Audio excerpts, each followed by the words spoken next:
ಬಹಳಷ್ಟು ನಾಟಕ ಕಾರ್ಯಕ್ರಮಗಳನ್ನು ಮಾಡಿದ್ದಾರೆ.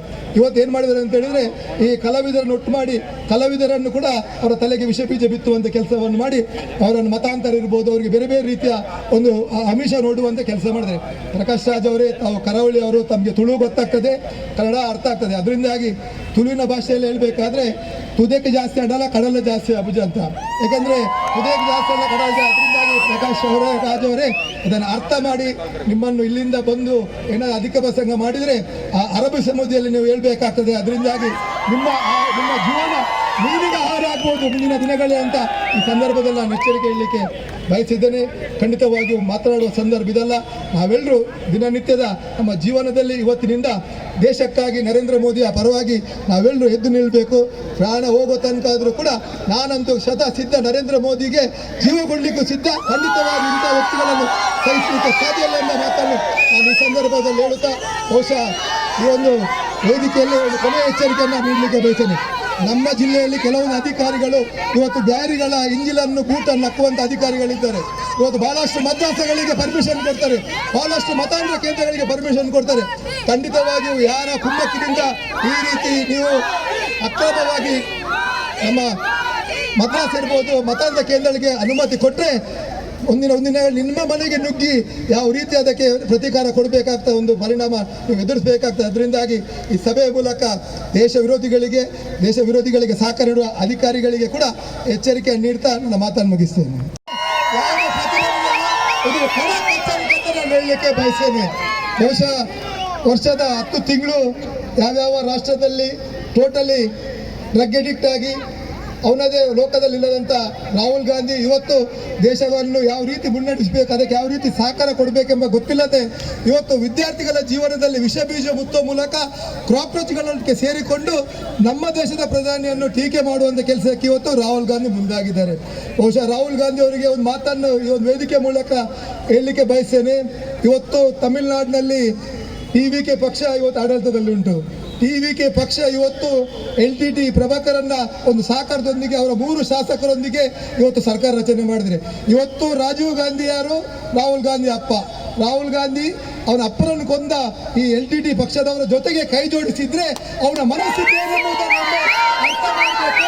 ಇವತ್ತು ಇಂತಹ ವ್ಯಕ್ತಿಗಳಿಂದ ನಮ್ಮ ದೇಶಕ್ಕೆ ಯಾವ ರೀತಿ ನ್ಯಾಯ ಕೊಡಲಿಕ್ಕಾಗುವುದು ಎಂಬುದನ್ನು ಅರ್ಥ ಮಾಡಬೇಕು. ಅದರಿಂದಾಗಿ ನಾವೆಲ್ಲ ಕಾರ್ಯಕರ್ತ ಬಂಧುಗಳೇ ತಕ್ಷಣ ನಮ್ಮ ನಿರ್ಧಾರಗಳನ್ನು ನಾವು ಬದಲಾಯಿಸಿ ಈ ಕಾಕ್ರೋಚ್ ಇರ್ಬೋದು, ಅದಕ್ಕೆ ಬೆಂಬಲ ನೀಡುವಂಥ SDP ಇರ್ಬೋದು, ಇತರ ರಾಷ್ಟ್ರ ವಿರೋಧಿ ಯಾರು ಸಂಘಟನೆಗಳಿದೆ ಅದರ ಜೊತೆಗೆ ಕಾಂಗ್ರೆಸ್ ಅನ್ನು ಕಿತ್ತೊಯ್ಯುವಂಥ ಒಂದು ಕೆಲಸವನ್ನು ನಾವು ಮಾಡಿದರೆ ಮಾತ್ರ ನಮ್ಮ ದೇಶದಲ್ಲಿ ನಾವು ನೆಮ್ಮದಿಯಿಂದ ಬಾಳಲಿಕ್ಕೆ ಸಾಧ್ಯ ಉಂಟು.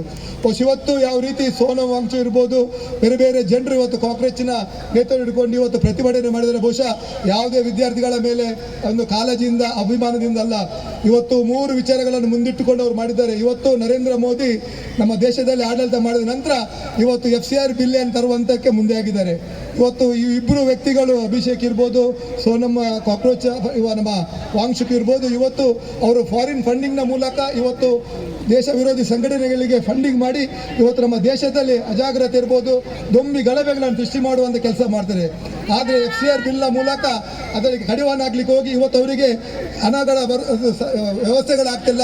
ಹಣದ ಕೊರತೆಯಿಂದ ಇವತ್ತು ಅದನ್ನು ಬಿಲ್ಲನ್ನು ಪಾಸ್ ಮಾಡಬಾರ್ದು, ಆ ಮೂಲಕ ನರೇಂದ್ರ ಮೋದಿಗೆ ಒಂದು ಕಟ್ಟೆ ಹಾಕಬೇಕೆಂಬ ಉದ್ದೇಶ ಇಟ್ಕೊಂಡು ಇವತ್ತು ನೀಟ್ ವಿಚಾರದಲ್ಲಿ ಇವತ್ತು ಪ್ರತಿಭಟನೆ ಮಾಡ್ತಿದ್ದಾರೆ. ಖಂಡಿತವಾಗಿಯೂ ನೀಟ್ನಿಂದ ಆದ ಒಂದು ವ್ಯತ್ಯಾಸವನ್ನು 25 ದಿನ ಹಿಂದೆ ರಾಹುಲ್ ಗಾಂಧಿಗೆ ಮಾತಾಡ್ಬೋದಿತ್ತು.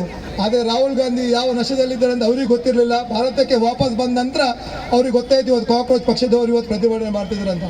ಅದರಿಂದಾಗಿ ನೀಟ್ ವಿಚಾರವನ್ನು ಸರಿಯಾಗಿ ನಿಭಾಯಿಸುವಂಥ ಕೆಲಸ ನಮ್ಮ ದೇಶದ ಪ್ರಧಾನಿ ಮಾಡಿದ್ದಾರೆ.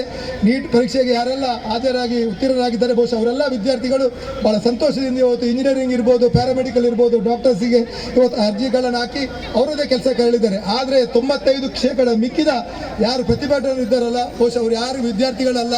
ಅವರ ಇಡೀ ದಾಖಲೆಗಳನ್ನು ಜಾತಕಗಳನ್ನು ತೆಗೆದ್ರೆ ನಮಗೆ ಮುಂದಿನ ಗೊತ್ತಾಗಿದೆ. ಅದರ ಜೊತೆಗೆ ಈ ಇಬ್ಬರು ವ್ಯಕ್ತಿಗಳು ಕೂಡ ಈ ಟೆರರ್ ಸಂಘಟನೆಯ ಸಹಕಾರದೊಂದಿಗೆ ಈ ರೀತಿ ಅಜಾಗ್ರತೆಯನ್ನು ಸೃಷ್ಟಿ ಮಾಡುವಂಥ ಕೆಲಸವನ್ನು ಮಾಡ್ತಾ. ಅದರಿಂದಾಗಿ ಇವತ್ತಿನ ದಿನ ಈ ದಿನವನ್ನು ನೀವು ಮಾರ್ಕ್ ಮಾಡಿ ಖಂಡಿತವಾಗಿ ಒಂದು 100 ದಿನ ಒಳಗೆ ಆ ಪ್ರತಿಭಟನೆಯಲ್ಲಿ ಯಾರೆಲ್ಲ ಭಾಗವಹಿಸಿದ್ದಾರೆ ಅವ್ರ ಇಡೀ ಜಾತಕವನ್ನು ಬಯಲು ಮಾಡುವ ಮೂಲಕ ಯಾರು ದೇಶ ಪ್ರೇಮಿಗಳು, ಯಾರು ದೇಶ ದ್ರೋಹಿಗಳು, ಯಾರು ವಿದ್ಯಾರ್ಥಿಗಳ ಪರವಾಗಿದ್ದಾರೆ, ಯಾರು ವಿದ್ಯಾರ್ಥಿಗಳ ವಿರೋಧವಾಗಿದೆ ಎಂಬುದನ್ನು ಸಾಬೀತುಪಡಿಸುವಂಥ ಕೆಲಸ ನಮ್ಮ ನೆಚ್ಚಿನ ಪ್ರಧಾನಿ ನರೇಂದ್ರ ಮೋದಿ ಅವರು ಮಾಡಲಿಕ್ಕಿದ್ದಾರೆ ಎಂಬ ಮಾತನ್ನು ನಾನು ಈ ಸಂದರ್ಭದಲ್ಲಿ ಬಯಸ್ತೇನೆ. ಅವರಿಗೆ ಯಾವುದೇ ಆಗುವಗಳನ್ನು ಚಿಂತನೆ ಮಾಡುವಂಥ ಶಕ್ತಿ ಇಲ್ಲ.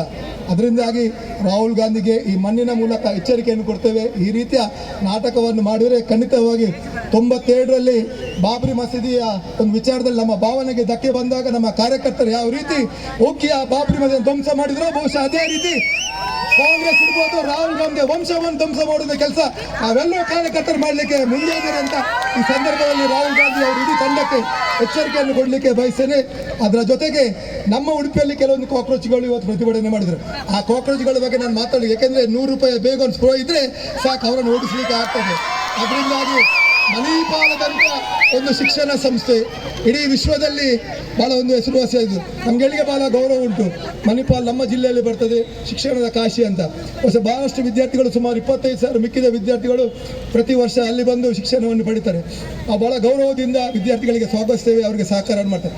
ಆದರೆ ಮೊನ್ನೆ ದಿನ ಆ ವಿದ್ಯಾರ್ಥಿಗಳನ್ನು ಬಳಸಿ ಕೆಲವೊಂದು ಫ್ಯಾಕಲ್ಟಿಗಳು, ಯಾರು ಕೇರಳ ಮೂಲದವರು, ತಮಿಳುನಾಡು ಮೂಲದ ಫ್ಯಾಕಲ್ಟಿಗಳು ಅವರು ವಿದ್ಯಾರ್ಥಿಗಳನ್ನು ಅವರ ತಲೆಗೆ ವಿಷಬೀಜವನ್ನು ಬಿತ್ತುವ ಮೂಲಕ, ಕೇವಲ ವಿಷಬೀಜ ಬಿತ್ತುವಲ್ಲ, ಇವತ್ತು ಡ್ರಗ್ಸ್ ಅನ್ನು ಸಪ್ಲೈ ಮಾಡುವಂಥದ್ದು ಯಾರು ಮಣಿಪಾಲ್ದಿದ್ರೆ ಆ 7 ಜನ ಫ್ಯಾಕಲ್ಟಿಗಳಂತ ಹೇಳಲಿಕ್ಕೆ ಬಯಸಿದರೆ ಅವರ ಪಟ್ಟಿಯನ್ನು ಕೂಡ ತಕ್ಷಣ ಬಿಡುಗಡೆ ಮಾಡ್ತೇವೆ.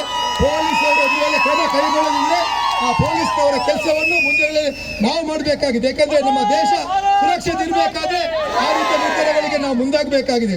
ಅದರಿಂದಾಗಿ ತಾವು ನೋಡಿರ್ಬೋದು, ಆ ಪ್ರತಿಭಟನೆಯಲ್ಲಿ 4 ಜನ ವಿದ್ಯಾರ್ಥಿಗಳು ಯಾವ ರೀತಿ ಪೊಲೀಸರ ಮೇಲೆ ಒಂದು ಅವರ ಕರ್ತವ್ಯ ಗಡ್ಡಿ ಮಾಡಿ, ಯಾವ ರೀತಿ ನಮ್ಮ ರಾಷ್ಟ್ರ ಧ್ವಜ ಹಿಡ್ಕೊಂಡು ಯಾವ ರೀತಿ ಪೊಲೀಸರಿಗೆ ಲಾಠಿ ತನ್ನಿ ಹೊಡೀರ ಅಂತ ಹೇಳ್ತಾರೆ. ಬಹುಶಃ ಆ ವಿಚಾರಕ್ಕೆ ಒಬ್ಬ ಲೆಕ್ಚರರ್ ನೀವು ಈ ರೀತಿ ಮಾಡಿದರೆ ತಮಗೆ 10 ಲಕ್ಷ ಪ್ರೈಸ್ ಅನ್ನು ಘೋಷಣೆ ಮಾಡಿದ್ದಾರೆ. ಬಹುಶಃ ಅದನ್ನು ಪತ್ತೆ ಹಚ್ಚುವಂಥ ಕೆಲಸ ಇವತ್ತು ನಮ್ಮ ಪೊಲೀಸ್ ಇಲಾಖೆಯವರು ಮಾಡಬೇಕಿತ್ತು. ಒಂದು ವೇಳೆ ಆಗದಿದ್ದರೆ ನಾವು ಅದರ ಇಡೀ ವಿವರವನ್ನು, ಅವರ ಇಡೀ ಮಾಹಿತಿಯನ್ನು ಕೊಡಲಿಕ್ಕೆ ಬದ್ಧರಿದ್ದೇವೆ.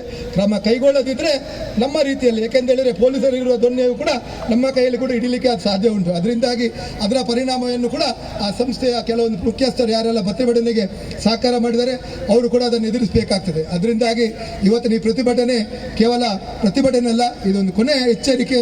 ನಮ್ಮ ತಾಳ್ಮೆಯನ್ನು ಪರೀಕ್ಷೆ ಮಾಡಲಿಕ್ಕೆ ಹೋದರೆ ಖಂಡಿತವಾಗಿ ನಾವು ತುಂಬನೇ ಸಹಿಸುವುದಿಲ್ಲ, ಅದನ್ನು ಬಿಡುವಂಥ ಪ್ರಶ್ನೆ ಇಲ್ಲ. ಅದರಿಂದಾಗಿ ಇವತ್ತು